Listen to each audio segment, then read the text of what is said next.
The Pyro Plunge, an unofficial Doctor Who short story. Go on, do it, jeered Pius. Come on, don't be a coward, just do it. Pius's eyes flashed. He edged towards the coward that stood before him. The cowardly boy looked into the deep chasm ahead of him. Just one leap into it, and find the stone that would grant him passage to the Alphas. He felt the heat on his skin, and he couldn't bear it any longer. Tylon! Pius was right behind him now, his hands ready to push him in. Tylon! Pius's hands were raised. Without warning, Pius pushed, and in fell Tylon, clothes and all. Out of the heat came an almighty roar of ancient engines, and the vast form of a tall blue box materialized. From the doors came a small, weirdly dressed man holding an umbrella. His appearance, though slightly Pyro-esque, gave him the light of a learned man whose eccentricities set him apart from many others. Taking out his pocket watch, he almost seemed to scan the surrounding area before replacing it in his pocket. Upon looking up, he spotted a small, terrified youth not far away from him. "Hello there!" he called out, hoping to make polite conversation. The youth looked even more terrified now. "Do you know where we are? I need to know because my ship has developed a minor fault in her systems." The youth stared at the stranger who was waving at him and suddenly ran. The stranger, despite his slight athleticism, seemed to chase after the youth, but with little success, as the youth verged here and there and vanished in the heat. Tylon rested a while to catch his breath, hoping the funny little man wasn't still after him. He then remembered what he needed to do to gain passage to the Alphas. Find the stone. Making little effort to suppress his fear, he sped on in search of his prize. He suddenly froze when a hand touched his shoulder. "Got you," said the voice. Tylon turned in fright just to find himself staring at the funny little man who had chased him. "Don't move!" cried the stranger. "Why?" "You'll see." Whoosh! A vast flash of heat exploded up out of the ground a few feet behind Tylon. He almost jumped out of his skin. "I need to find a firestone," he blurted out. The stranger smiled. "Ah, the rite of passage. Quite easy to fulfill if you know how."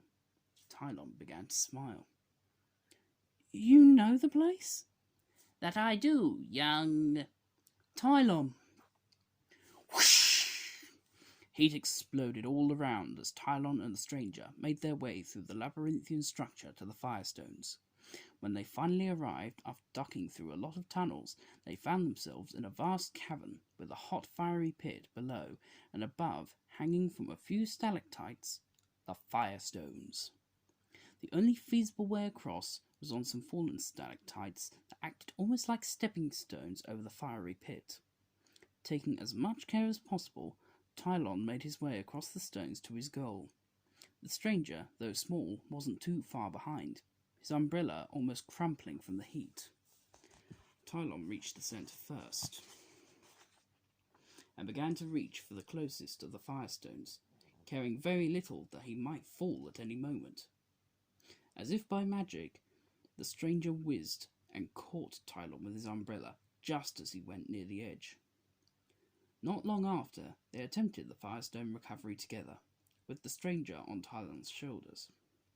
He reached up, and with the lightest tap of his umbrella, loosened the nearest firestone enough that it fell out of its crevasse and landed with a little ding on the stones below. In the light of the fiery pit, it glowed a strong orange, as though it were made of fire itself. The pair went to turn back, only to find their path sinking before them. They were trapped on the island, which itself was sinking into the vast heat which began to build around them like a mighty oven. The heat was growing faster and faster. All of a sudden, a large pale room began to materialize around them. Tylon watched as the stranger blew on a small whistle he'd discovered in one of his pockets.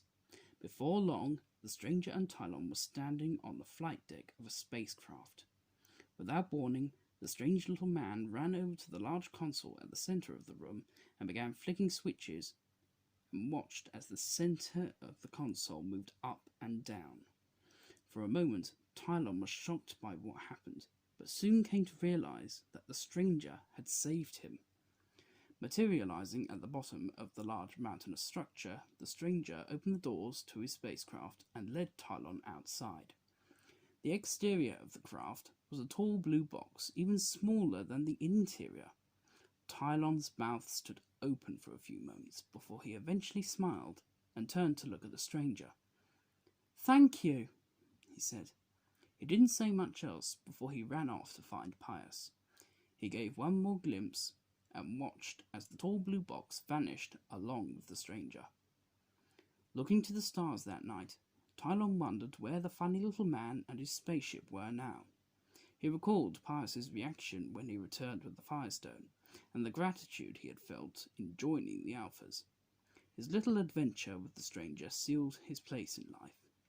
He was happy as he could be. Thank you for listening, everyone.